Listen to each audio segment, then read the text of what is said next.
ऐसे क्या देख रहा है? क्या हुआ? आंखें भी भीगी है तेरी। पार्टी में जा रहा है ना तू? एक मिनट रुक।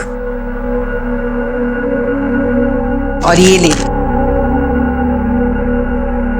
टी शर्ट, यही पहन के जाना पार्टी में। थैंक यू माँ।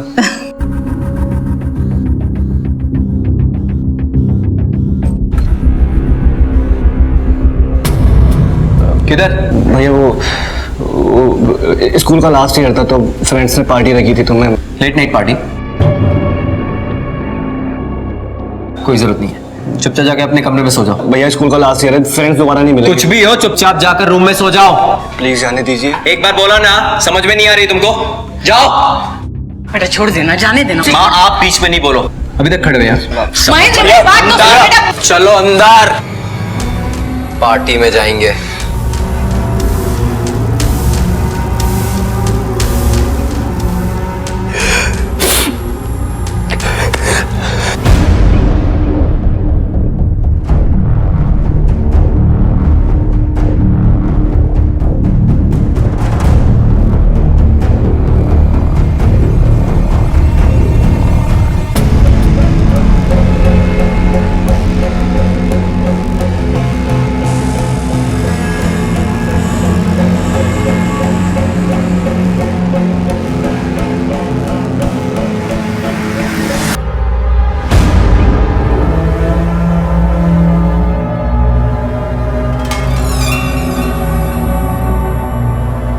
सैंडी! भाग गया साला।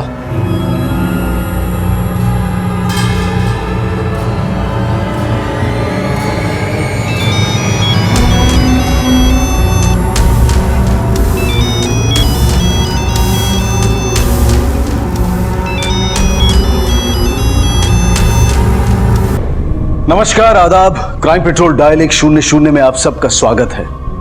हमने कई बार ऐसी घटनाएं अखबार में पढ़ी हैं, टीवी पर या आम जिंदगी में देखी हैं या फिर लोगों से सुनी हैं कि कुछ लोगों ने किसी पार्टी में जाकर तोड़फोड़ की और उसे बंद करवा दिया।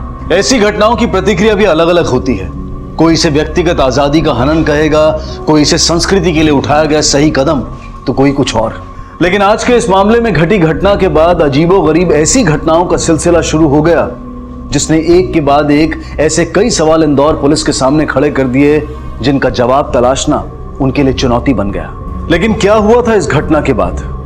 क्यों यह केस चुनौती बन गया था? आइए देखते हैं आज का एक केस।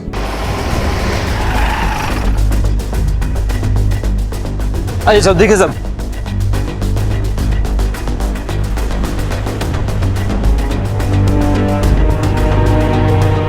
जिसने तोड़फोड़ की जानते हो उसे? जिसने तोड़फोड़ की मैं उनको नहीं जानता हूँ साहब। ये पार्टी किसने ऑर्गेनाइज की थी? चौली करके एक लड़का था और उसके दोस्त लोग। उनके नाम और एड्रेस है ना साहब? कहाँ गया होगा ये? मुझे कुछ समझ में नहीं आ रहा है, कब कहाँ गया है? ये सब ना आपकी वजह से हुआ है। आपको ही बड़ा शौक था उसको पार्टी में भेजने का। पता भी उन पार्टीज में क्या क्या होता है। पड़ा होगा कहीं खा पी के।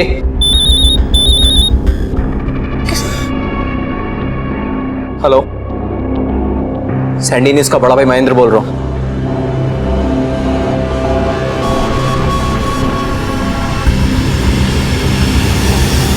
इंस्पेक्टर साहब, हमारे बच्चों को किस लिए पकड़ के लाए आप? इनका बता दें। एक मिनट, हमें अपना काम करने दीजिए। पकड़ के लाए आप, काम करने दीजिए। हमें पता है के पर आधी रात को इनके बच्चों को यहाँ ऐसे कैसे उठा कर ला सकते हैं आप? हमें पता है हम क्या कर रहे हैं। पार्टी कर रहे थे ना। पार्टी करना कोई जुर्म है क्या? सर, यही है वो गुंडा जिसने हम पर हमला किया था और सारी तोड़फोड़ भी की थी। गुंडा किसको बोला बे? हाँ, अभी बताओ गुंडागर्दी क्या होती तेरे को? हाँ बताओ। क्या चल रहा है यहाँ? ये पुलिस स्टेशन है, मार्केट या मोहल्ला नहीं है। और किसके साथ क्या करना चाहिए हमें अच्छी तरह से पता है। आप लोग शांत रहिए, हमें अपना काम करने दीजिए। आनंद सर, बच्चों को मेडिकल के लिए लेके जाओ और बाद में स्टेटमेंट ले लेना। चलो आप लोगों ने सर आइए। अरे लेकिन और तू, कानून हाथ में लेने का बहुत शौक है ना तुझे? मैं अपनी आंखों से देश की संस्कृति और अपने भाई के भविष्य के साथ खिलवाड़ होते नहीं देख सकता।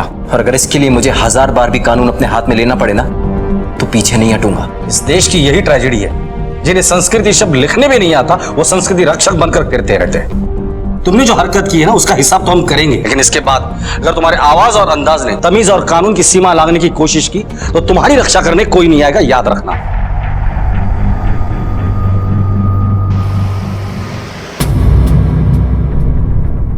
सर कहाँ है मेरी बेटी? आपको यकीन है कि आपकी बेटी इसी पार्टी में गई थी? ये जोली हमारे पड़ोस में रहता है और इसी के साथ गई थी मेरी बेटी उस पार्टी में। मतलब पार्टी से सैंडी अकेला गायब नहीं हुआ है? क्या राधिका और सैंडी एक साथ थे पार्टी में? नहीं सर, पार्टी में हमने उन्हें एक साथ नहीं देखा। हाँ, सैंडी ने राधिका से बात करने की कोशिश की थी, बट उसे वो पसंद नहीं आया। उसने तो उससे हाय तक भी नहीं बोला। हेलो। तो राधिका कहाँ गई? I don't know sir. इनके आने के बाद वहाँ पे इतना क्योस मच गया था कि कौन कहाँ है कुछ पता ही नहीं चला। कोई आइडिया सैंडी अपने घर के अलावा कहाँ जा सकता है? सर, सैंडी जब भी किसी परेशानी में होता था सिर्फ एक ही पर्सन के पास जाता था, हमारी निधि मैम। आप जानती है ये सैंडी कहाँ होगा इस वक्त? नहीं सर, मुझे तो इस बारे में कुछ भी नहीं पता। आप किसी राधिका को जानती है? मैं नहीं जानती सर। कल पार्टी में सैंडी और राधिका की मुलाकात हुई थी। पार्टी के बाद से सैंडी और राधिका दोनों गायब हैं। हो सकता है ये नई लड़की राधिका शायद उसके साथ कहीं चला गया हो। ठीक है। साहब, कुछ बताना था आपको। बोलो। साहब, हमारा नाम राजेश है और ये जो औरत है ना, ये हमारी बीवी है। इसका वश चले ना पूरे मोहल्ले को आशिक बना डाले अपना। और वो नाम क्या था उस लौंडे का? सैंडी। सैंडी के साथ इसका अफेयर चल रहा था, इसलिए तो उसकी माँ ने, शेफाली मैडम ने, अपने स्कूल से धक्के मार के निकाला था इसको। ठीक है।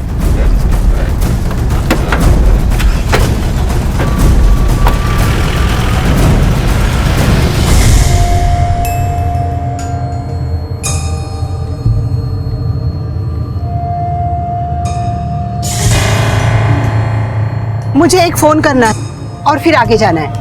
अरे नहीं मैडम, मुझे देर हो रही है, मुझे मार्केट जाना है, आप दूसरा रिक्शा देख लीजिए। ठीक है, ये लीजिए।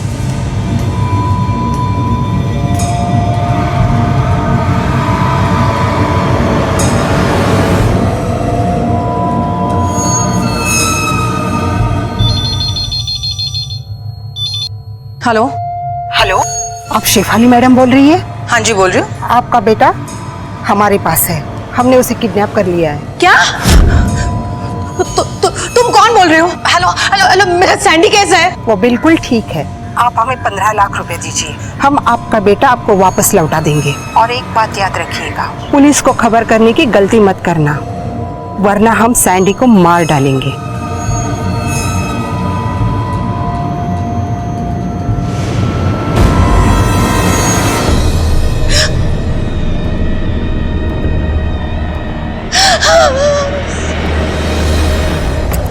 जी हाँ, ये सच है कि वो हमारे स्कूल में पढ़ाती थी और मेरे ही भाई को फंसाने की कोशिश भी कर रही थी। इसलिए मैंने उसके साथ साथ उसके बाप अशोक को और उसके मामा को मुंह पर कालिक पोतकर स्कूल से धक्के मारकर बाहर निकाल दिया था। मेरी बात तो सुनो, मैं बोल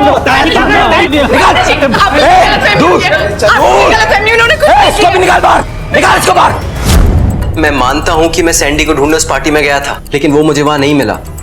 फिर मैं कैसे बता सकता हूँ कि वो कहाँ चला गया? ये सच बोल रहा है? पर सर, ये उससे मिले या नहीं मिले ये हम नहीं जानते सर। उस दिन के बाद से तो मर गई निधि मेरे लिए। वो दिन है और आज का दिन है। शक्ल नहीं देखी मैंने अपने बेटी की। मंदार का भाई सैंडी गायब है, क्या लगता है आपको? कहाँ होगा वो? इस बात के लिए तो आपको निधि से पूछना होगा, या उसका भाई मंदार। एक छोटी सी बात के लिए मुझे इतनी बड़ी सजा दी, वो क्या अपने भाई को माफ करेगा? महेंद्र, क्या हुआ माँ?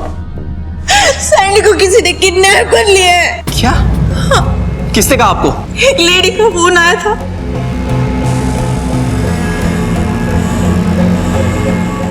नहीं, आपको वहां जाने की कोई जरूरत नहीं है। मैं जाऊंगा पैसे लेकर।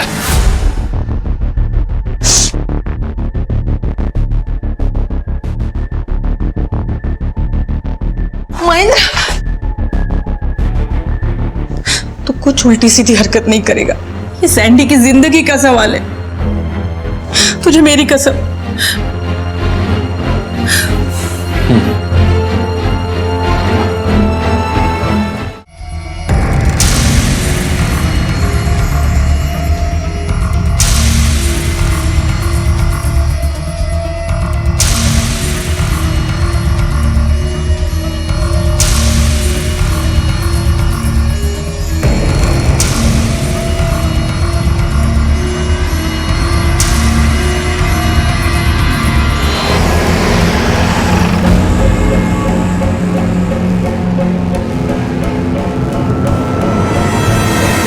संदीप यानी कि सैंडी का बड़ा भाई महेंद्र एक ऐसा नवयुवक था जिसकी सोच का दायरा सिर्फ उसके अहम के इर्द गिर्द घूमता था।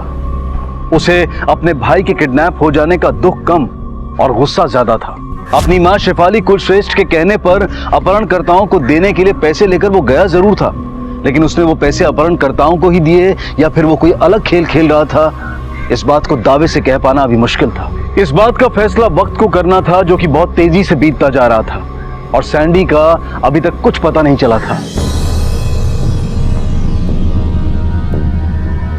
महेंद्र, उस लेडी ने बोला था कि पैसे मिलते ही वो लोग सैंडी को छोड़ देंगे, लेकिन अभी तो 4 बजने आए हैं।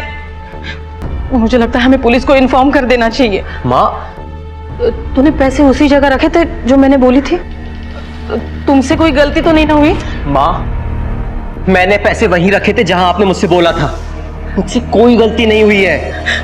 अगर तुमसे कोई गलती नहीं हुई है तो जरूर हमारे साथ कोई धोखा हुआ है। क्या आप लोगों ने रैंसम की अमाउंट दे भी दी और ये बात पुलिस को इन्फॉर्म करना आप लोगों ने जरूरी नहीं समझा? मैं डर गई थी। उन्होंने धमकी दी थी कि अगर ये बात हमने आपको बोल दी तो वो मेरे सैंडी को। ठीक है, जिस नंबर से आपको कॉल आया था वो नंबर हमें दीजिए। सर, वो एक्चुअली कॉल घर के लैंडलाइन पे आया था। ऐसा कैसे हो सकता है सर? इनका बेटा और मेरी बेटी दोनों एक साथ गायब हुए थे। इनके पास रैंसम कॉल आया, मेरे पास कोई भी कॉल नहीं आया। सर, कहीं राधिका को कुछ। सर प्लीज आप कुछ कीजिए, हमारी इकलौती बेटी है। देखिए, हम लोग सैंडी और राधिका दोनों को ढूंढने की पूरी कोशिश कर रहे हैं। सर, एक इम्पोर्टेंट कॉल आया है, हमें अभी निकलना होगा। चलो।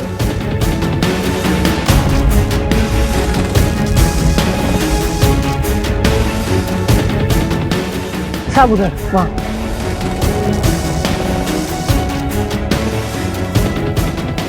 ये यहाँ कचरा बिनते में मिली थी साहब मुझे।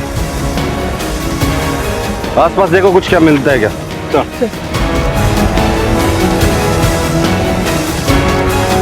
ये देखिए आनंद, ये पार्टी का वेन्यू और ये जगह कितना डिस्टेंस होगा? यही करीब 500 मीटर।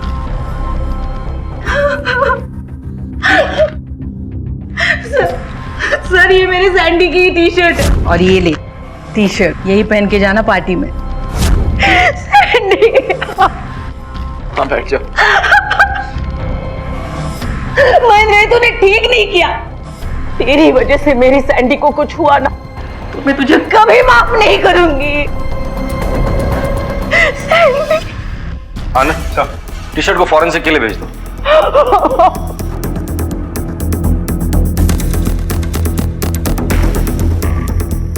सर, रैंसम की वो कॉल भवर कुआं के एक पीसीओ से आई थी। शॉप के बाहर फोन लगा हुआ था, इसलिए कॉल करने वाली औरत को दुकानदार देख नहीं पाए।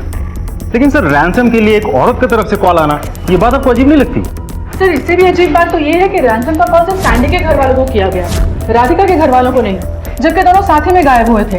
ये दोनों गायब साथ में हुए थे। सैंडी को तो किडनैप किया गया है, लेकिन राधिका क्यों गायब है ये अभी तक हमें नहीं पता। लेकिन एक और पॉसिबिलिटी है, उस पार्टी में मौजूद जितने भी लोग थे उनमें से कोई ना कोई उस किडनैपर्स के शामिल था।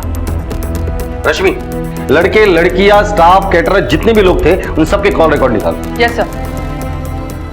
लेकिन सर, वो रैंसम मनी जिसकी पेमेंट शेफाली जी ने की थी, मुझे नहीं लगता कि पैसा किडनैपर्स को मिला है, क्योंकि अगर पैसा किडनैपर को मिला होता तो सैंडी अब तक घर आया होगा। ये पैसा रास्ते में ही गायब हुआ है।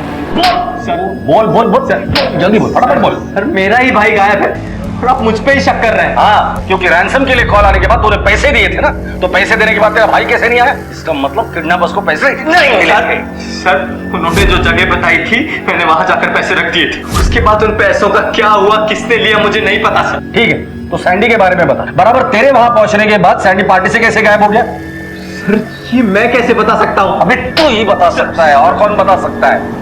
सारा तेरा प्लान हो। अपने भाई के आड़ में अपने माँ से पैसे ऐंठने का तेरा प्लान होगा। देख, अभी भी वक्त है, सच सच बता दे। सर, ये सच नहीं है, मैंने कुछ नहीं किया। मुझे नहीं पता कि सैंडी कहाँ है। सैंडी को कब से जानती है? 2 साल से सर। मैं उसकी क्लास को ज्योग्राफी पढ़ाती हूँ। पर सैंडी हमेशा से मुझे बहुत डरा सा, बहुत सहमा सा, बहुत परेशान सा दिखाई देता था। और फिर एक दिन, आज से करीब 1.5 साल पहले, मुझे उसकी वजह पता चली। ये सब क्यों परेशान कर रहे हैं आप सब उसे? मैम, हम उसे परेशान नहीं कर रहे, बस थोड़ी मस्ती कर रहे थे। मस्ती? इसे मस्ती कहते हैं? अभी के अभी get out of the class. Come on, take your bag, get out. Sandy, Are you okay? मुझे कोई नहीं समझता मैं, ना घर पर और ना यहाँ पर। घर पर मेरा भाई मुझे कमजोर कमजोर बुलाता है और यहाँ पर ये सब लोग मुझे गे बुलाते हैं। लेकिन ना तो मैं गे हूं ना मैं कमजोर हूं, लेकिन कोई मेरी बात नहीं मानता। नहीं सैंडी, शांत हो जाओ। मैं कमजोर नहीं हूं। और मेरे बेटे के साथ रिश्ता बनाकर तूने ये साबित कर दिया कि वो गे नहीं है। मैंने कुछ भी जानबूझकर नहीं किया था मैम। मेरे और आपके बेटे की जिंदगी में प्यार की कमी थी जो हम दोनों को करीब लेकर आई। शर्मिंदा तो आपको और आपके बेटे महेंद्र को होना चाहिए, जो सैंडी को कभी समझ ही नहीं पाए। एक मिनट। इस घटना की जानकारी आपको स्कूल मैनेजमेंट को देनी चाहिए। सर मैंने इन्हें इन्फॉर्म किया था और सर मैंने एक्शन भी ली थी। मैंने चारों बच्चों को वार्न किया था और उनके पेरेंट्स से एपोलॉजी लेटर साइन भी करवा लिया था। आइंदा ऐसी गलती हुई तो तुम चारों को स्कूल से रस्टिकेट कर दिया जाएगा। So better be careful. You may go now. ठीक है, आप लोग जा सकते हैं। Thank you sir.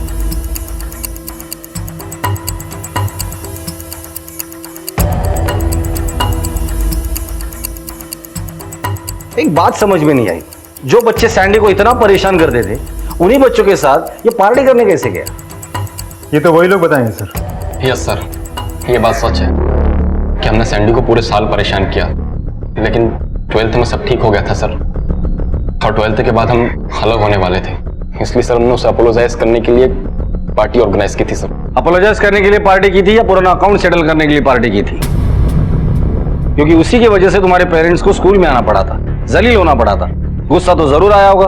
No sir, ये बात सच नहीं है sir. Believe us sir, we had no bad intention. हम बस पार्टी कर रहे थे। और कोई बात जो अभी तक तुम लोगों ने हमें बताई नहीं है? सर आई डोंट नो कि ये बात इंपॉर्टेंट है या नहीं, बट सर तुमने हमसे झूठ क्यों बोला था? उस पार्टी में राधिका किस हालत में थी? एक्चुअली सर राधिका ने उस दिन पार्टी में बहुत ज्यादा नशा कर लिया था। बहुत असर हो गया था सर, और हम सब भाग रहे थे तो मैंने उसे बुलाया भी था, आवाजें भी दी थी सर, लेकिन वो आंख तक नहीं खोल पा रही थी। इसलिए सर मजबूरी में हम सब भाग गए और उसे वहीं छोड़ना पड़ा। ठीक है, फिलहाल तो मैं तुम लोगों को छोड़ रहा हूं, लेकिन अगर पता चला कि आप लोगों ने हमसे कुछ झूठ बोला है, कुछ छुपाया है, तो बहुत महंगा पड़ेगा। आनंद सर। Okay sir. इस घटना को घटे काफी समय बीत चुका था, लेकिन पुलिस को अब तक ना तो कोई ऐसा सूत्र मिला था और ना ही ऐसी कोई कड़ी जिसके सहारे वो अपनी जांच को आगे बढ़ा सकते। राधिका और सैंडी एक साथ गायब हुए थे, लेकिन फिरौती की मांग सिर्फ सैंडी के लिए की गई थी, राधिका के लिए नहीं। पुलिस के शक के घेरे में इस वक्त सैंडी का भाई महेंद्र था। कभी उसकी टीचर रही उसकी प्रेमिका निधि थी, और सैंडी के वो दोस्त थे जिन्होंने वो पार्टी ऑर्गेनाइज की थी।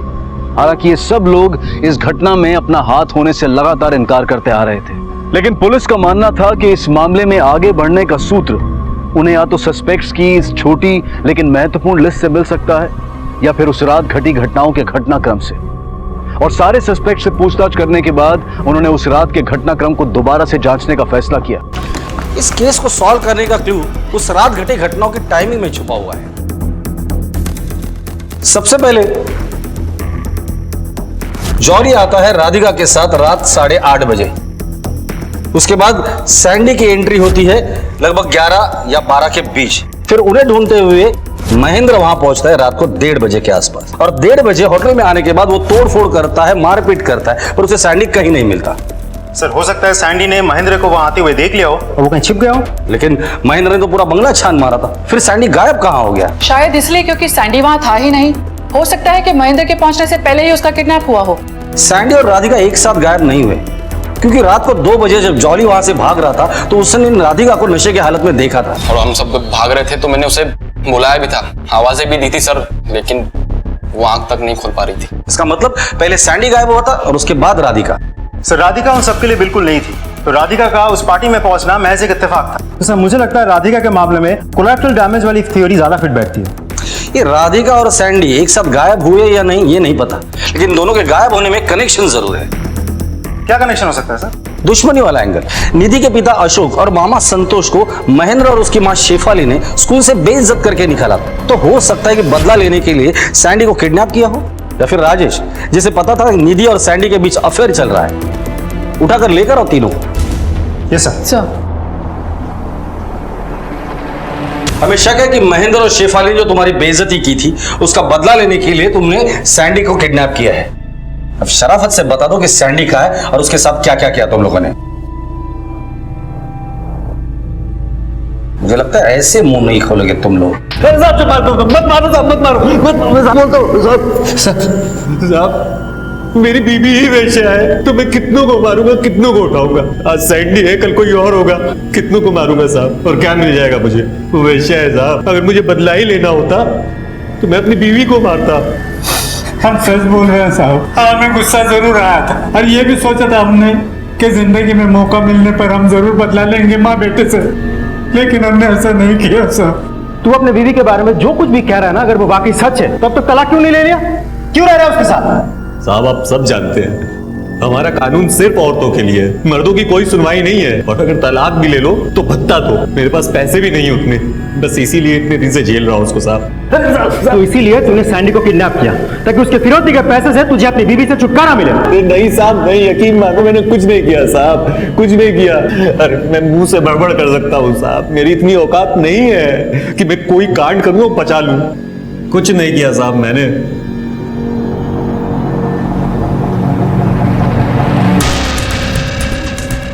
उन तीनों को जाने दो, लेकिन नजर रखना उन पर। Okay sir.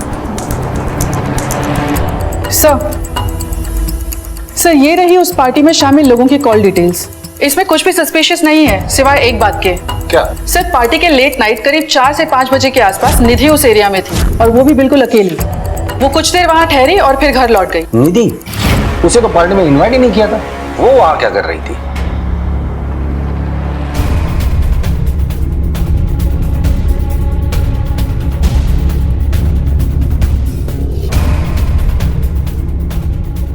उसके भाई महेंद्र और शेफाली जी की सख्ती की वजह से हमारा मिलना बहुत कम हो गया था। उस रात सैंडी भी पार्टी के सिलसिले में बाहर था और मेरे पति भी एक शादी की केटरिंग के काम से रात भर नहीं आने वाले थे। तो फिर सैंडी ने मुझसे कहा कि वो मुझसे मिलने यहाँ पर आएगा, लेकिन रात पूरी बीत जाने के बाद भी सैंडी नहीं आया। मैंने कई बार उसे कॉल भी किया लेकिन उसका फोन नहीं लग रहा था। मुझे बहुत ज्यादा फिक्र हो रही थी, इसलिए मैं वहां उसे ढूंढने चली गई।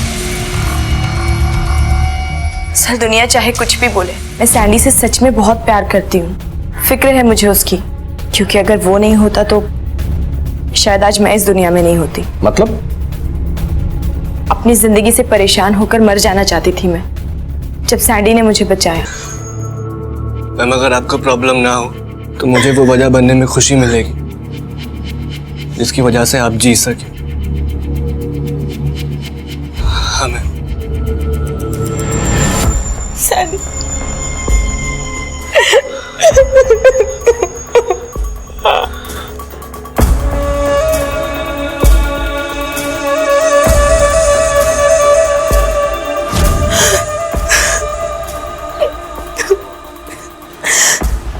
जिसने मुझे जिंदगी दी, फिर से जीने की उम्मीद बंधाई, उसका ख्याल रखना भी तो फर्ज है ना मेरा। बस इसलिए मैं उसे ढूंढने चली गई थी सर, पर वो मुझे कहीं नहीं मिला। यकीन कीजिए इससे ज्यादा मैं कुछ भी नहीं जानती।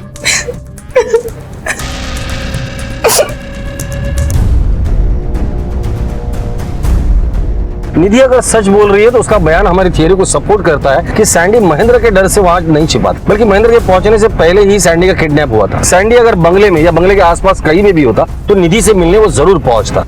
तो सैंडी का खून भरा टी शर्ट हमें मिला है। अब ये टी शर्ट सैंडी और राधिका की कहानी में कहां फिट बैठता है ये पता करना है। Yes sir.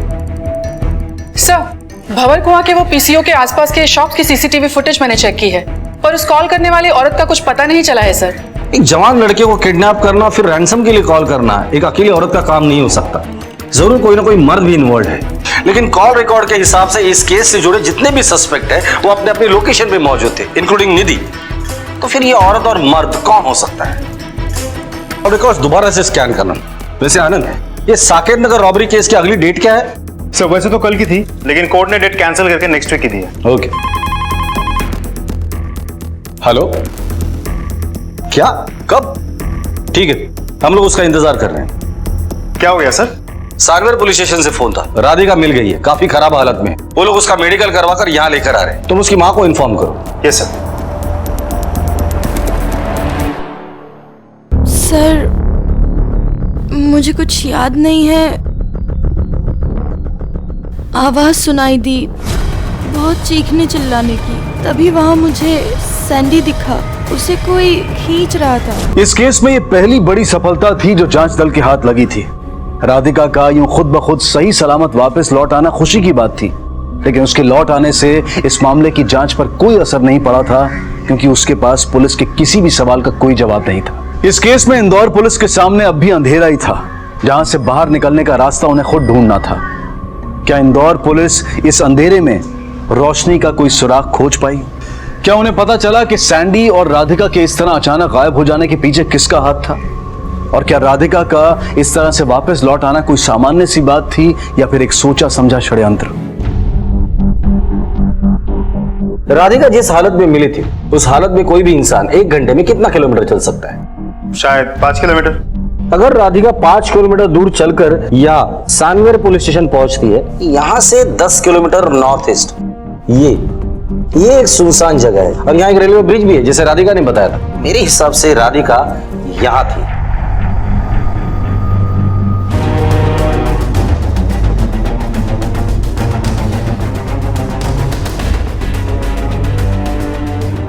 रश्मि सर। इस फार्म हाउस की पूरी डिटेल पता करो।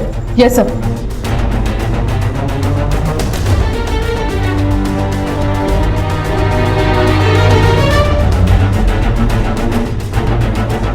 सर, एक शॉकिंग इंफॉर्मेशन मिली है। ये फार्म हाउस निधि के मामा संतोष का है।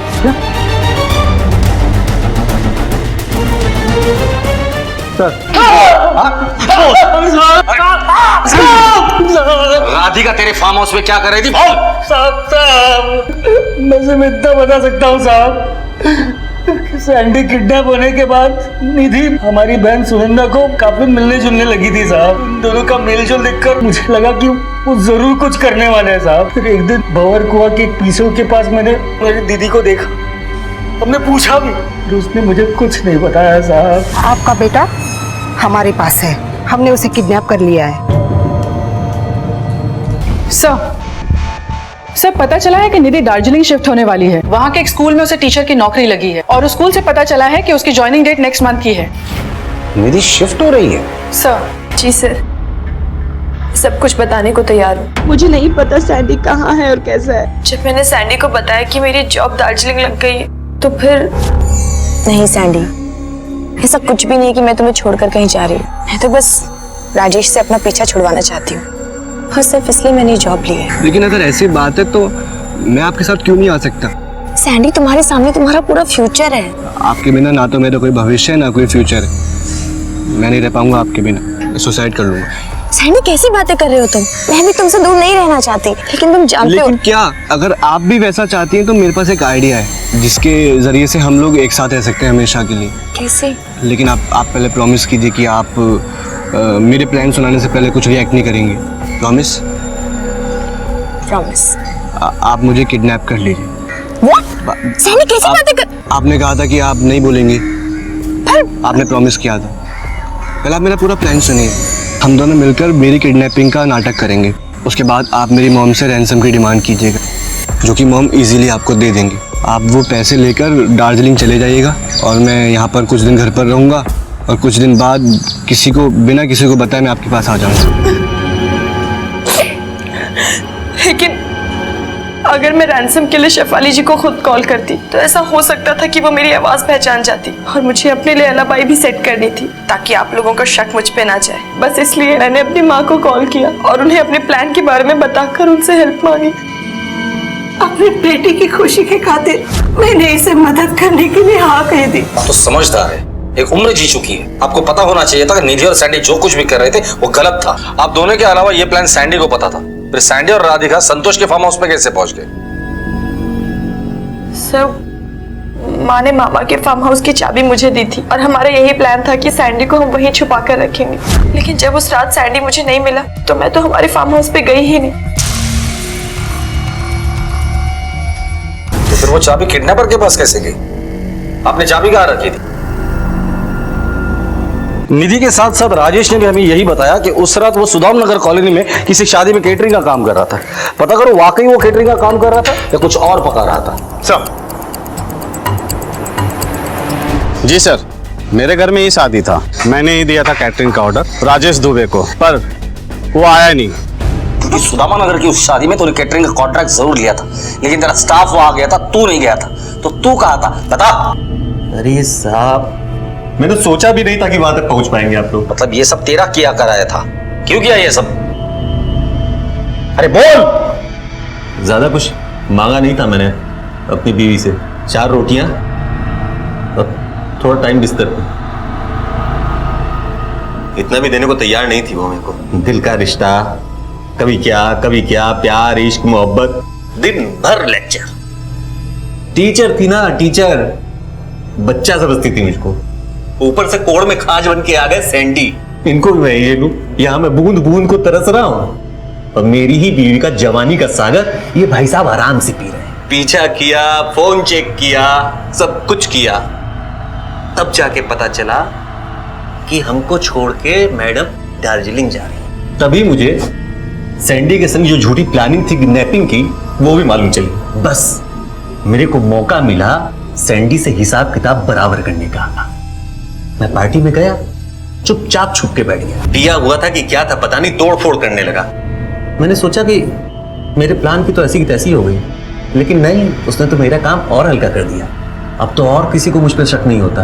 कुछ देर महेंद्र निकल गया, लेकिन सैंडी साथ नहीं था। मैं बंगले के अंदर घुसा। निधि के मामा के फार्म हाउस की चाबी निधि की अलमारी में पड़ी हुई थी, मैंने उड़ा ली। दोनों को ले जाकर वहीं पे बंद कर दिया। मुझे पता था कि आप लोगों को पहले शक जो है या तो महेंद्र पे जाएगा या तो सैंडी की क्लास के उन लड़कों पे जाएगा जो उसे चिढ़ाया करते थे। मैं था ही नहीं कहीं।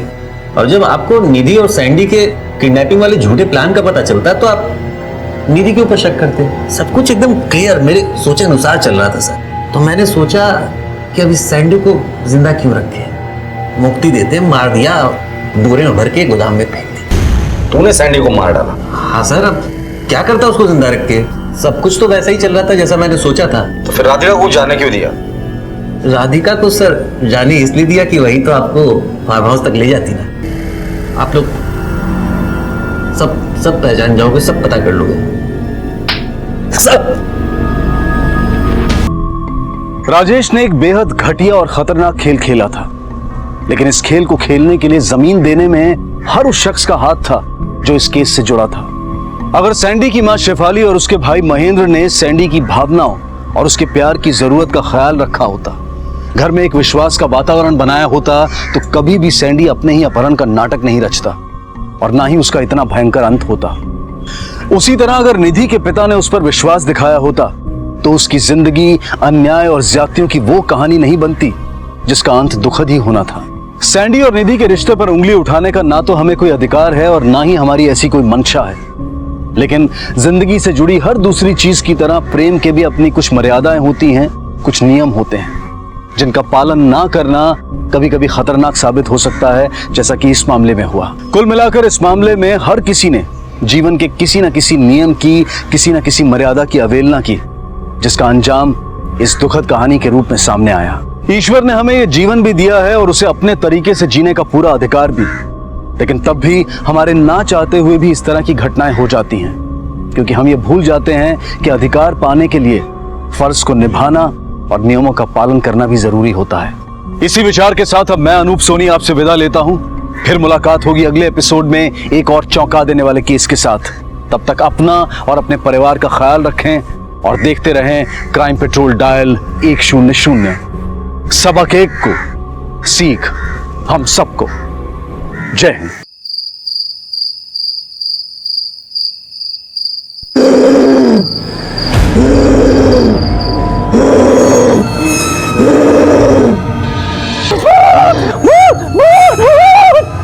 उसने मार डाला, मार डाला। साहब बहुत परेशान करके रखा उसने, रात को उठ के चिल्लाने लगती है। कल आधी रात को उसने मुझे डरा ही दिया साहब। उसके माँ बाप एक तांत्रिक को लाए थे, वो बोला सब कुछ ठीक है, पर कुछ ठीक नहीं है सर।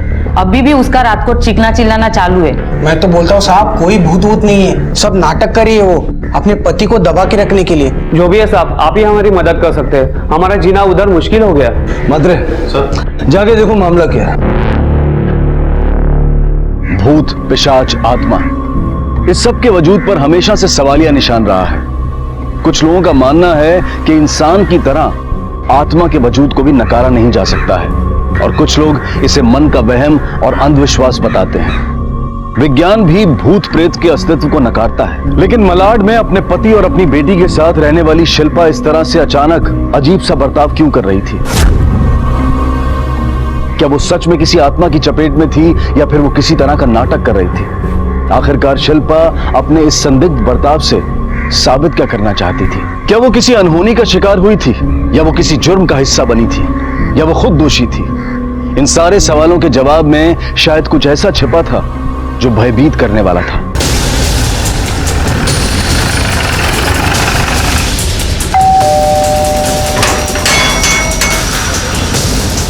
आप शिल्पा के पति सुरेश हैं? जी सर। मुझे आपकी पत्नी से कुछ बात करनी है। मिसेस यादव, आपके पड़ोसियों ने आपके खिलाफ कंप्लेंट की है कि आप रात भर चीखती चिल्लाती रहती हैं, जिसकी वजह से उन सबको प्रॉब्लम होती है, डिस्टर्ब होते हैं वो। क्या प्रॉब्लम है आपको? कोई आपको मारता पीटता है? कोई आपको टॉर्चर करता है? देखिए मिसेस यादव, जब तक आप हमें बताएंगे नहीं तब तक हम आपकी हेल्प नहीं कर सकते। प्लीज बताइए हमें क्या प्रॉब्लम है।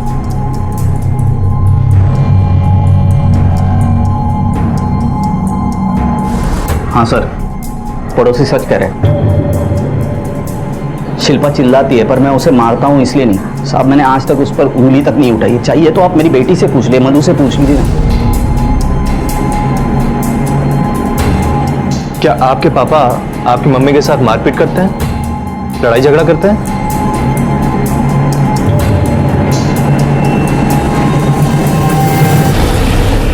अगर आप दोनों के बीच में कोई लड़ाई झगड़ा नहीं है, कोई अनबन नहीं है, तो तुम्हारी पत्नी ऐसे क्यों रिएक्ट करने लगी? वो रात रात भर चिल्लाती क्यों है?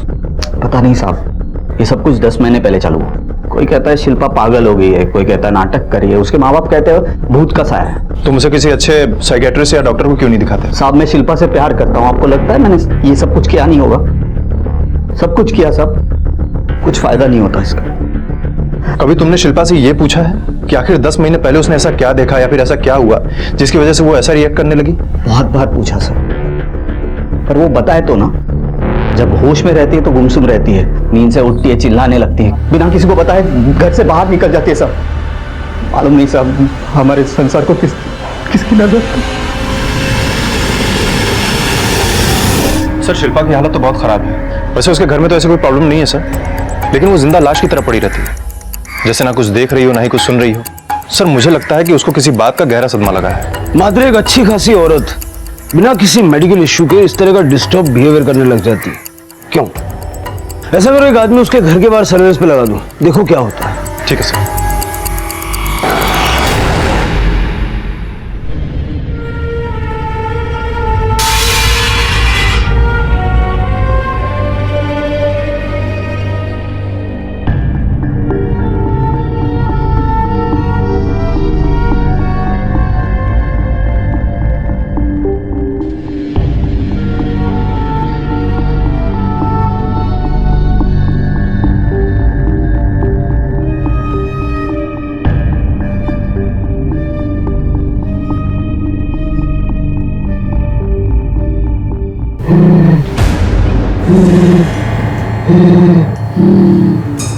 शिल्पा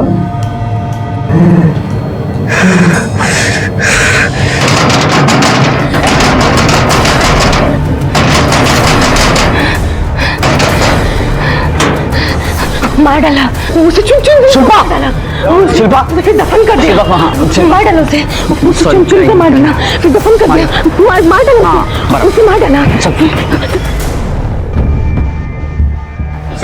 वो औरत बार बार एक ही बात बोलती रहती थी, मार दिया, गाड़ दिया, दफन कर दिया, और उस टाइम वो एकदम पागल जैसे हो जाती थी, जैसे कुछ बताना चाहती है सर, पर वो कुछ उसके आगे बता नहीं पा रही। मात्र भूत वाली थियरी तो कंफर्म होने से रही, अब रहा पागलपन। इसका मतलब यह है कि उसके पागलपन की वजह है वो हादसा जो उसके मन में घर कर गया, और ये इतनी डरी हुई है कि नॉर्मली नहीं हो पा रही। इस शिल्पा और उसके पति सुरेश की इंफॉर्मेशन निकालो जरा।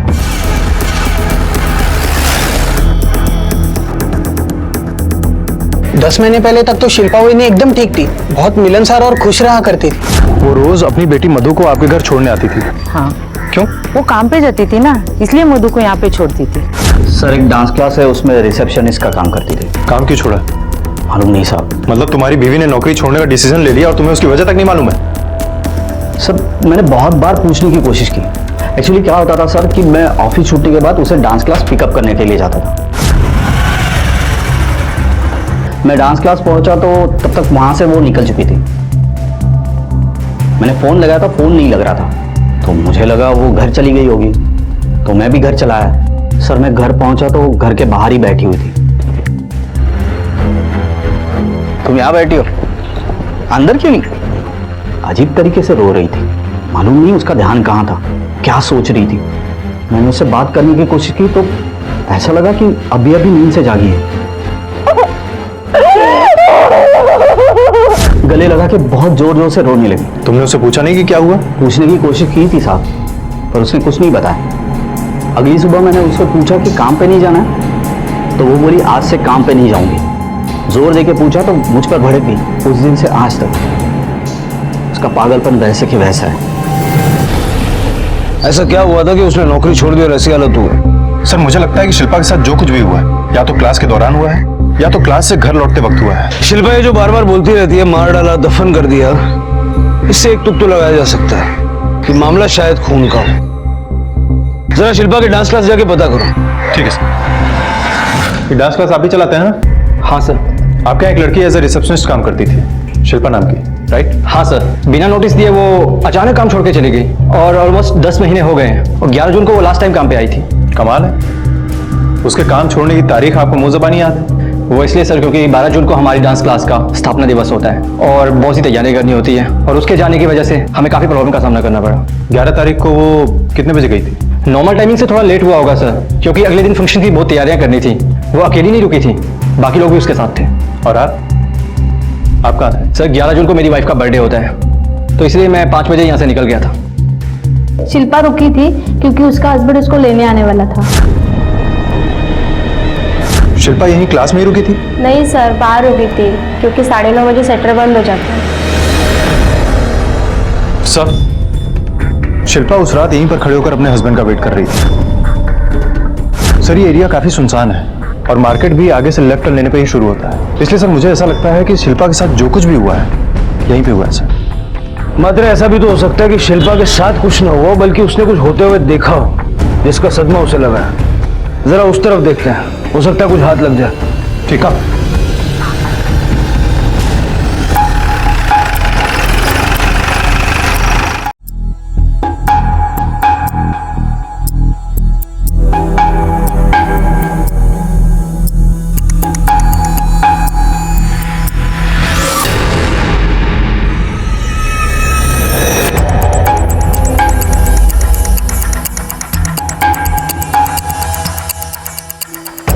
मात्रे सर,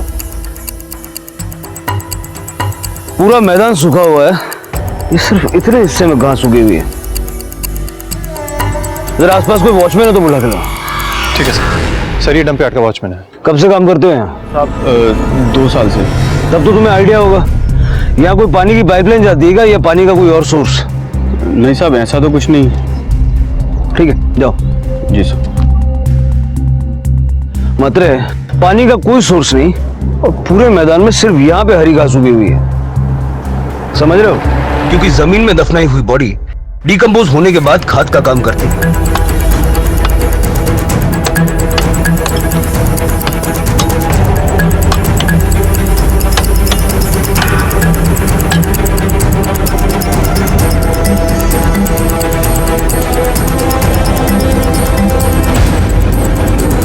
एक मिनट, थोड़ा संभाल के खोलो।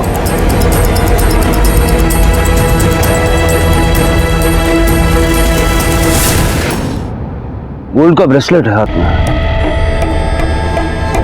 इसका मतलब ये खून लूटफाट के इरादे से नहीं किया गया होगा। लगता है शिल्पा ने यही मर्डर देखा होगा और जिसका असर उसके जहन पे आज भी है। मात्र इस ब्रेसलेट पे किसी ज्वेलर का मार्क है। जरा पता करो ये किसने बनाया और किसने बनवाया और आसपास का एरिया अच्छे से छान मारो, देखो मर्डर वेपन मिलता है क्या। कंकाल को फोरेंसिक के लिए भेज दो।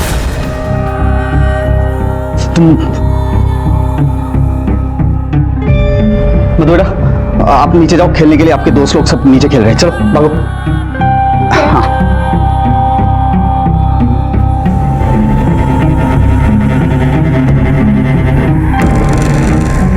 इस तरफ देखो, पुलिस आ गई है ना, मुंह बंद रखना, समझे तू? समझे?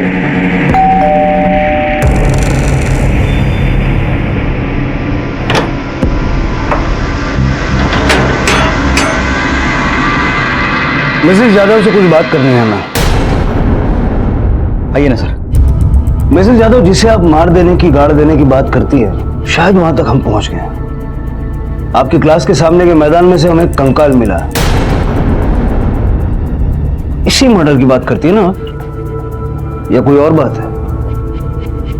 कुछ तो बताइए। मिसेस यादव, जब तक आप हमारी मदद नहीं करेंगी तब तक हम उसको इंसाफ नहीं दिला सकते जिसका मर्डर हुआ है। ये वही मर्डर था ना जिसको आपने होते हुए देखा है। आपने खूनी को भी देखा था ना, आप पहचान सकती हैं ना उसे? कुछ तो बताइए मिसेस यादव, कुछ तो बोलिए। किसने मारा, किसको मारा? आप उनमें से किसी को जानती हैं? अगर पहचान सर प्लीज, आप दोनों से रिक्वेस्ट करता हूँ और जोर मत डालिए। उसकी तबीयत कुछ ठीक नहीं है, 2 दिन से कुछ खाया भी नहीं है उसने, प्लीज। ठीक है, आप जरा हमारे साथ आइए। मिस्टर यादव, डॉक्टर गीता पंचाल एक साइकियाट्रिस्ट हैं। आज से आपकी पत्नी का इलाज वो करेंगे, क्योंकि अब ये केस एक मर्डर केस बन चुका है और शिल्पा यादव उसकी आई विटनेस हो सकती है, इसलिए उनका ठीक होना जल्द से जल्द बहुत जरूरी है। इसमें आप भी हमें कोऑपरेट करेंगे? ऑफ कोर्स सर, ध्यान रखिएगा उनका। चलते हैं।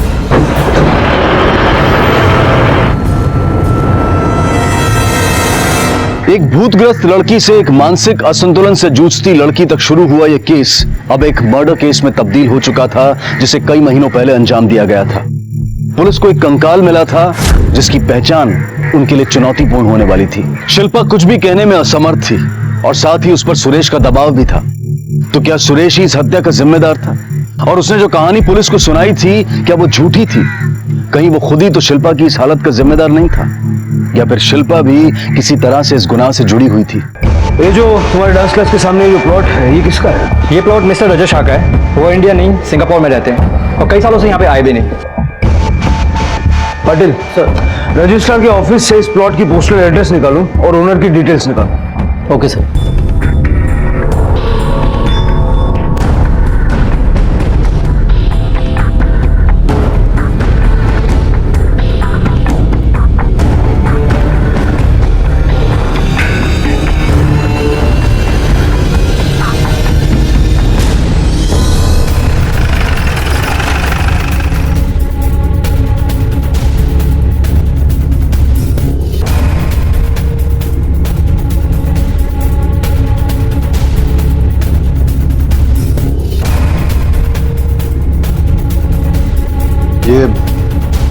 ये ब्रेसलेट आपके ही शॉप पे बना था?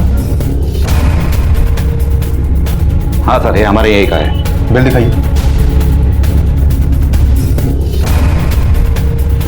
सुभाष मिस्त्री। हाँ, ये हमारे पुराने कस्टमर है, ये उनका पता है।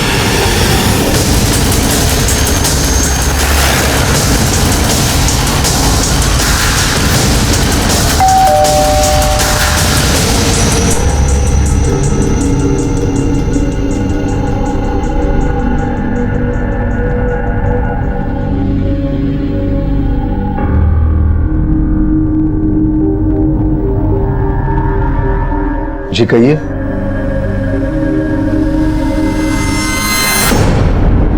जिस जगह वो कंकाल मिला है उसके सामने डांस क्लासेस। आपकी बेटी डांस क्लास जाती थी क्या? उसकी ऐसी कोई सहेली हो जो वहां जाती और जिससे मिलने वो गई हो? जी नहीं, उसके ऐसे कोई दोस्त नहीं थे।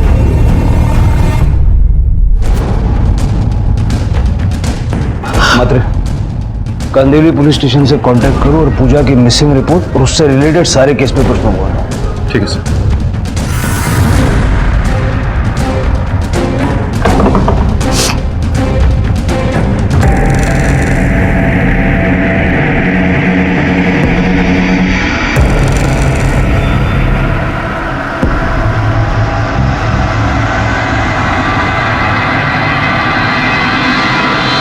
आप लोगों ने अपनी बेटी का कमरा पूरी तरह से समेट दिया। आपको यकीन है कि वो वापस नहीं आएगी? 10 महीने हो गए पुलिस कंप्लेंट किए हुए सर। पुलिस ने उम्मीद छोड़ दी थी पूजा के मिलने की, और हम दोनों में से कोई भी इस कमरे में आता था तो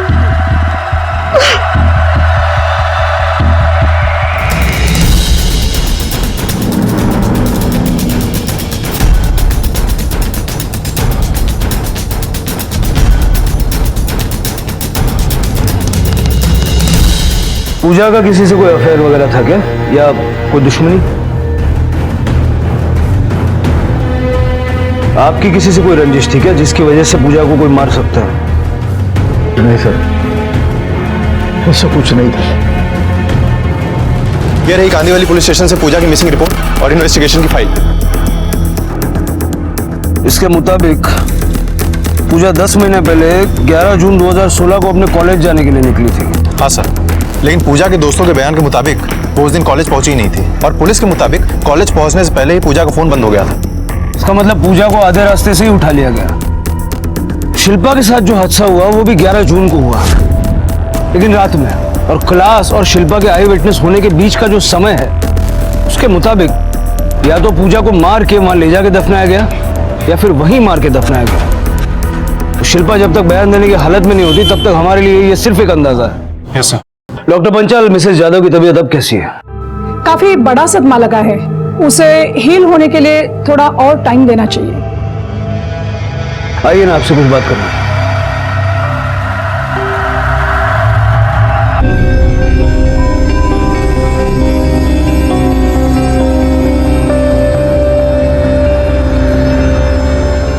बहुत अच्छा, ऐसे ही चुप रहना तो इन लोगों से जल्दी पीछा छूटेगा।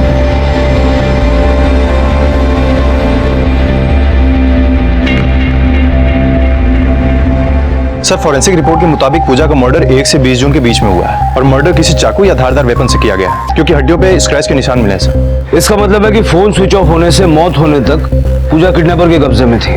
सर, ऐसा भी तो हो सकता है ना कि उसका किडनैप हुआ ही ना हो, बल्कि वो खुद अपनी मर्जी से किसी के साथ गई।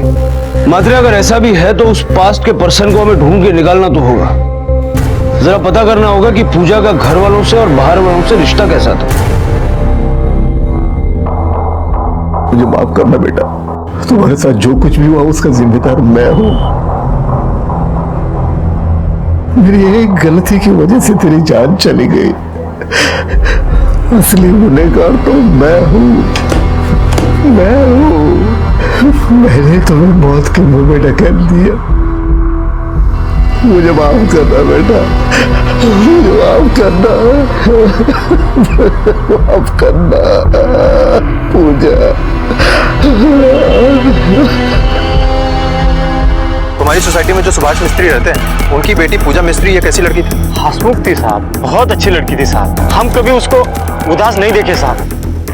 पूजा जैसे बच्चे आजकल कहाँ देखने मिलते हैं सर, रोज अपने पापा को लेकर नीचे घूमने आया करती थी। सुहास जी को कभी पूजा से सीधे मुंह बात करते हुए नहीं देखा। पता है, सुबह सुबह ताज़ी हवा में घूमने से ना हमेशा माइंड फ्रेश हो जाता है, पॉजिटिविटी आती है और विल पावर भी बढ़ जाती है। फिर ऐसा कोई काम नहीं है जो इंसान नहीं कर सकता। पापा पानी।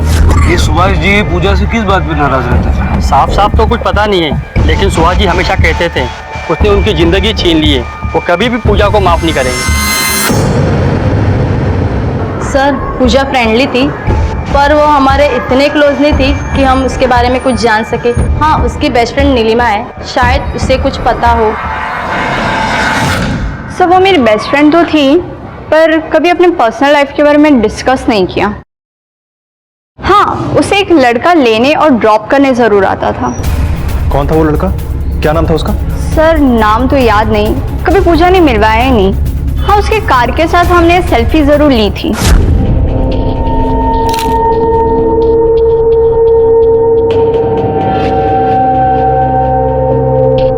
वो सेल्फी है तुम्हारे पास? हाँ, फोन में ही है सर। मुझे दिखाओ।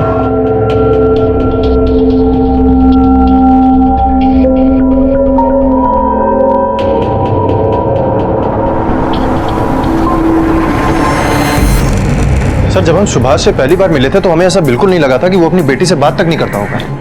और उस दिन उन्होंने पूजा का किसी से अफेयर होने से भी इनकार किया था, जबकि इंक्वायरी में ये सामने आया है कि एक लड़का कॉलेज में रोज पूजा को लेने और छोड़ने जाता था। सर हो सकता है कि ये अफेयर ही सुभाष की नाराजगी की वजह। बिल्कुल हो सकता है। मैं सुभाष से पूछताछ करता हूँ, तुम आरटीओ से उस गाड़ी की डिटेल्स निकाल दो। ठीक है सर।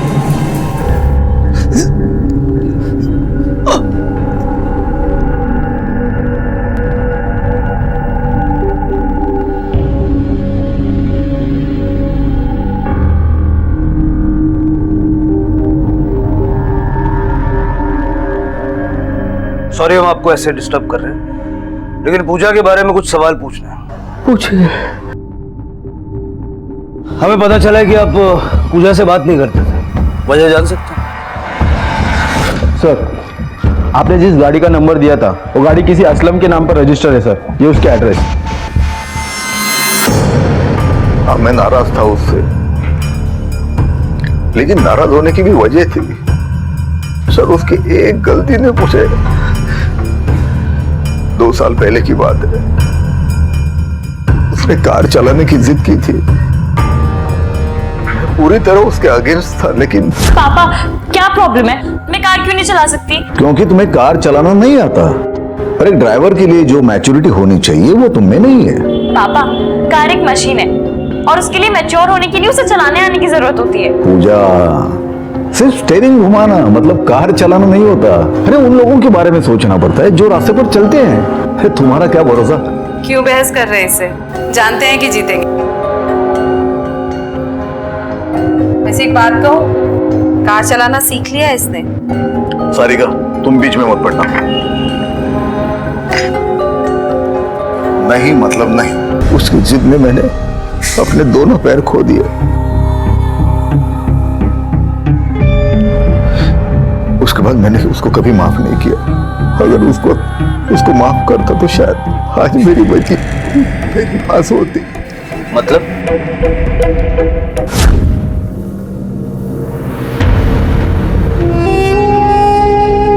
पापा मुझे आपसे कुछ बात करनी है। पापा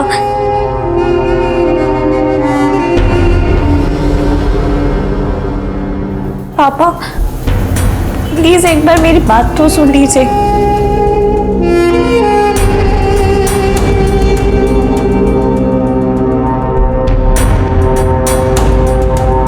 आपने ये सब हमें पहले क्यों नहीं बताया? मुझे लगा कि 2 साल पूरा नहीं पाते, आपके किसी काम नहीं आएगी। मिस्टर मिस्त्री, क्या हमारे काम का है क्या नहीं है, ये हमें डिसाइड करने दीजिए। आपके पास जो भी इंफॉर्मेशन है शेयर कीजिए प्लीज। इन्हें तो पता नहीं, आप बता सकती हैं कि बात क्या थी?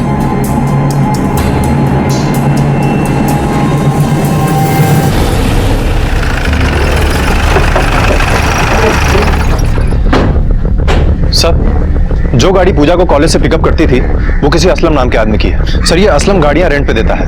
मैंने उसका रजिस्टर चेक किया तो पता चला कि उन दिनों किसी ऋषि नाम के लड़के ने ये गाड़ी रेंट पे ली हुई थी। सर, ऋषि ने जो नंबर दिया था वो डिस्कनेक्ट है और जो एड्रेस दिया था वहां पे ताला लगा हुआ है। पूजा के माँ बाप से पता करो वो किसी ऋषि को जानते हैं क्या, और ये सुभाष की बीवी सारिका का बैकग्राउंड भी जरा चेक करो। उसको गड़बड़ है इस पति पत्नी में। ये सारिका जितना अपने आप को सीधा दिखाती है उतनी है नहीं। 2 साल पहले सुभाष का एक्सीडेंट हुआ, उसने अपनी नौकरी गंवा दी। पूजा कॉलेज में पढ़ती थी, सारिका हाउसवाइफ है। कि घर का खर्चा कैसे चलता है? कत्ल के मामले में पुलिस के हाथ कंकाल लगे अब 1 हफ्ते से ज्यादा हो चुका था, लेकिन अब तक पूजा की पहचान के अलावा पुलिस के हाथ कोई ठोस सुराग नहीं लगा था। ऋषि के नाम पर उम्मीद जगी थी, लेकिन वो भी टूट गई जब सुभाष और सारिका ने ऋषि नाम के किसी भी लड़के को जानने से इनकार कर दिया। पुलिस को फिर से एक उम्मीद दिखाई दी जब उन्हें यह पता चला कि घर के खर्चे को सुचारू रूप से चलाने के लिए सुभाष और सारिका ने एक लड़के को पेइंग गेस्ट रखा है जिसका नाम राजा है। कौन है ये राजा, और क्या उसका पूजा के कत्ल से कोई ताल्लुक है? सर, राजा हमारा पेइंग गेस्ट था। अब कहाँ है ये राजा? वो तो पता नहीं, 1 साल का प्रोजेक्ट था उसका। प्रोजेक्ट खत्म हुआ और वो चला गया। हमने पूछा भी नहीं कि कहाँ जा रहा है। और ये पेइंग गेस्ट आपको मिला कैसे? ऐड दिया था पेपर में, वही पढ़कर आया था। हमें लड़का शरीफ लगा, हमने रख लिया। उसकी पुलिस एनओसी करवाई थी आपने? नहीं सर, लड़का ठीक ठाक लगा, शरीफ लगा, तो जरूरत नहीं समझी। ऐसे बिना जान पहचान के, बिना बैकग्राउंड चेक किए, बिना पुलिस एनओसी के आप किसी को भी घर में रख लेते? शर्म आनी चाहिए आपको। आप जैसे लोगों की वजह से क्राइम को बढ़ावा मिलता है। अजीब किस्म के लोग हैं सर, बिना किसी जानकारी के पेइंग गेस्ट रख लेते हैं। उनकी बेटी का अफेयर चल रहा है, वो रोज किसी से मिलती जुलती है और इन्हें कुछ पता ही नहीं है। अजीब लापरवाह किस्म के लोग हैं सर। मतलब ये भी तो हो सकता है कि लापरवाह है नहीं, बन के दिखा रहे हो। एक काम करो, ऋषि के तब के कॉल रिकॉर्ड्स निकालो जब उसका फोन एक्टिव था, और सारिका और सुभाष के तब के भी और अब के भी। ठीक है सर।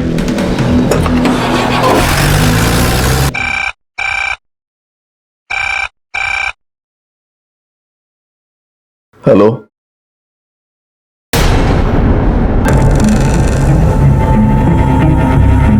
साले तेरी हिम्मत कैसी हुई यार फोन करने की?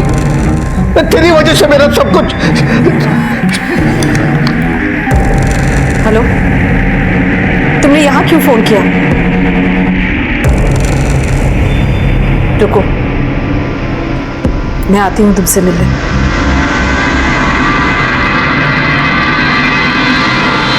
सर, ये रहे ऋषि के 1 साल पुराने नंबर के कॉल रिकॉर्ड्स। सर, अक्सर जिन नंबर पे इनकमिंग और आउटगोइंग कॉल्स हुए हैं उनमें एक नंबर तो पूजा का है ही, लेकिन एक नंबर ऐसा भी है जिन पर पूजा से भी ज्यादा लंबी बात की है ऋषि ने। किसका नंबर है? सर, ताज्जुब की बात यह है कि ये नंबर भी ऋषि के ही नाम पे रजिस्टर्ड है। ऋषि के नाम? Yes sir. और सर, जब हमने सारिका के बारे में इन्वेस्टिगेट किया तो पता चला कि हमारे ही पुलिस स्टेशन में सारिका ने 1 साल पहले एक कंप्लेंट दर्ज करवाई थी अपने देवर प्रदीप के खिलाफ। ये रही उसकी कॉपी सर, ये देखिए। मैंने प्रदीप के खिलाफ कंप्लेंट की थी क्योंकि उसने हरकत ही ऐसी की थी।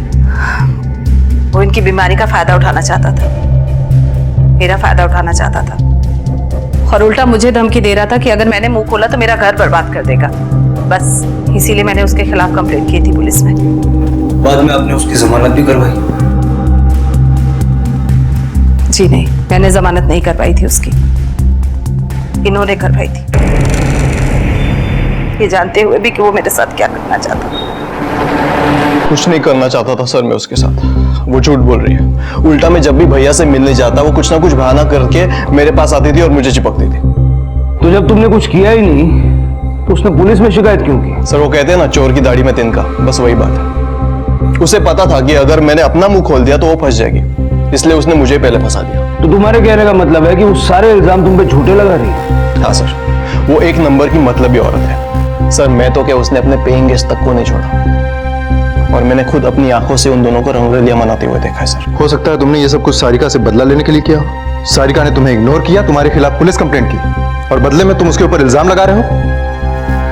और ये भी हो सकता है कि तुमने उसकी बेटी का खून भी किया हो। सर, मेरा उस कमीनी औरत के साथ कोई लेना देना नहीं है सर। और जहां तक पूजा का सवाल है, वो तो मेरी बेटी की तरह है। वो भी मुझे बहुत मानती थी सर, अपने सारे सीक्रेट्स शेयर करती थी मेरे साथ। तब तो तुम्हें ये भी पता होगा कि ऋषि नाम के एक लड़के के साथ उसका अफेयर चल रहा था। ऋषि? नहीं सर, ये नाम तो मैं पहली बार सुन रहा हूँ। तो मुझे जब भी मिलती थी अपने मम्मी पापा के बारे में, राजा और रघु के बारे में बात करती थी। ये रघु कौन है? सर, रघु उनके यहाँ पर एक नौकर था। करीब 1 साल पहले वो नौकरी छोड़कर चला गया।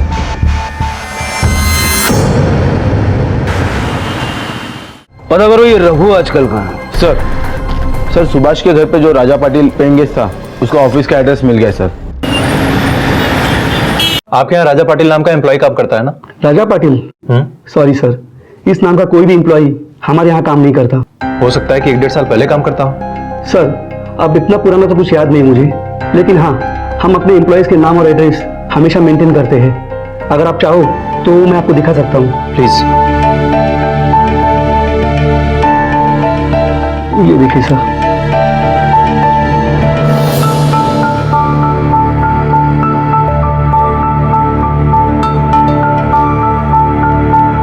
ऋषि नायक, ये ऋषि आपके यहाँ एम्प्लॉय था ना? जी हाँ सर। मुझे इसके फोटोग्राफ्स और पूरी इंफॉर्मेशन चाहिए। ये देखिए सर।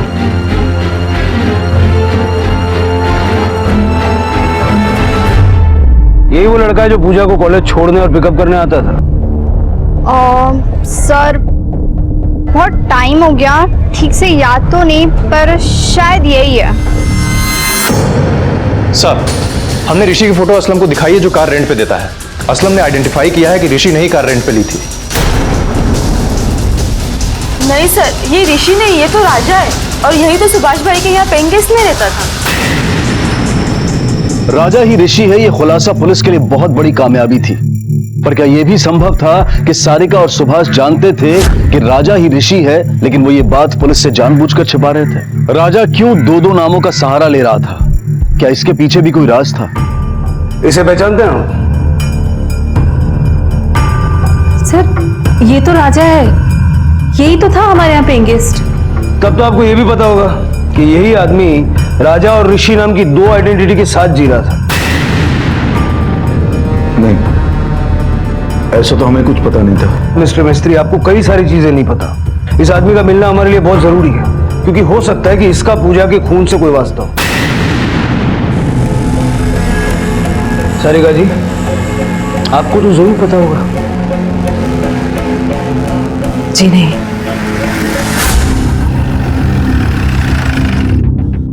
सर, पूजा के यहाँ जो रघु नाम का नौकर काम करता था वो यूपी का रहने वाला है और 1 साल पहले काम छोड़कर वो वापस यूपी चला गया था। लेकिन सर कुछ ही दिनों बाद वो वापस मुंबई आ गया। सर इस रघु ने सुभाष के यहाँ से काम 7 अप्रैल को छोड़ा था, लेकिन सुभाष के लैंडलाइन नंबर के कॉल रिकॉर्ड के मुताबिक सुभाष के घर का कोई ना कोई सदस्य इस रघु के साथ जून तक लगातार कॉन्टेक्ट में था।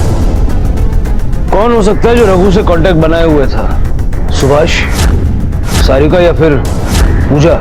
इस रघु को उठा लो और सारिका पर नजर रखो, क्योंकि अगर प्रदीप के बयान में जरा सी भी सच्चाई है तो सारिका राजा को बचाने की कोशिश जरूर करेगी। ठीक है सर, ऋषि तो वैसे ही बहुत चालू चीज था साहब। ऐसे तो पगार ज्यादा नहीं थी, फिर भी गाड़ी लेकर घूमता था और जब भी देखो सुबह में अलग लड़की, शाम में अलग लड़की होती थी। एक ही घर की माँ और बेटी दोनों को घुमा रहा था सर। ये लड़की थी क्या जिसे घुमा रहा था? हाँ, यही थी सर। और ये वो औरत थी? जी सर। आई थोड़ा तो खा ले। मुझे नहीं खाना। क्यों आई? तू खाएगी नहीं तो ठीक कैसे होगी? ये ले, खा ले। मुझे नहीं खाना बेटा, मेरे मन में एक बहुत बड़ा बोझ है। जब तक वो नहीं उतरता तब तक मैं ठीक नहीं हो सकती। क्या बोल रही है? कौन सा बोझ?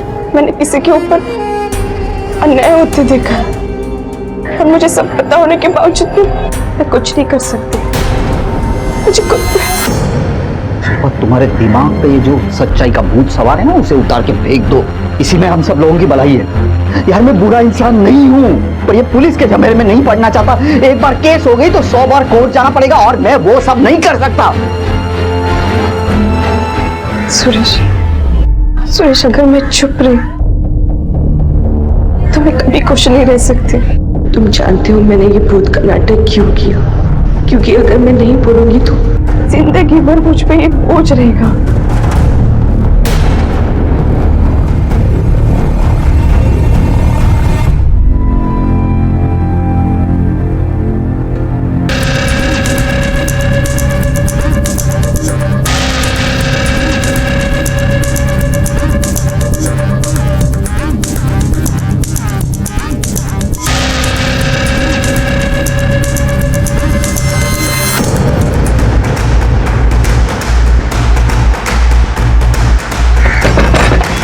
सारिका, सारिका, देखो हमें मालूम है कि तुम अंदर हो।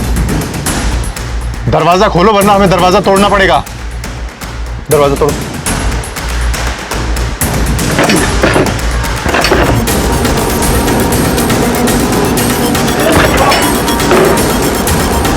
पकड़ो सर।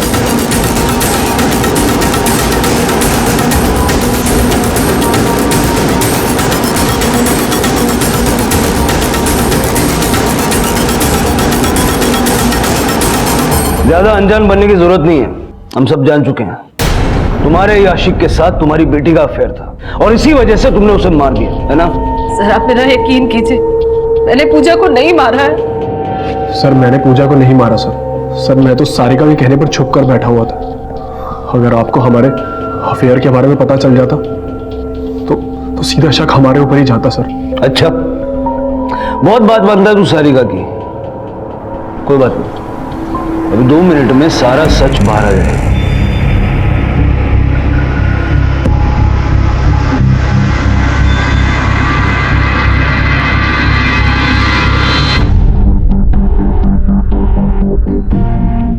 नहीं सर, मेरे आंखों के सामने खून हुआ था। वहां पे ये नहीं था और वहां पे कोई औरत भी नहीं थी।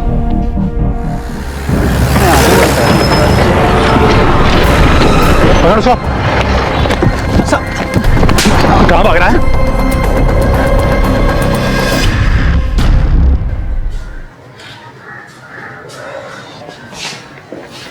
बंद करो इसे। यही है वो, यही है वो। इसने उस लड़के को मारा था और मार के दफन कर दिया था। यही है वो। चल बोल। सब सुभाष भाई क्या काम करता था साहब, तो राजा की बहुत ऐश थी साहब, इसलिए मेरी जान जलती थी साहब।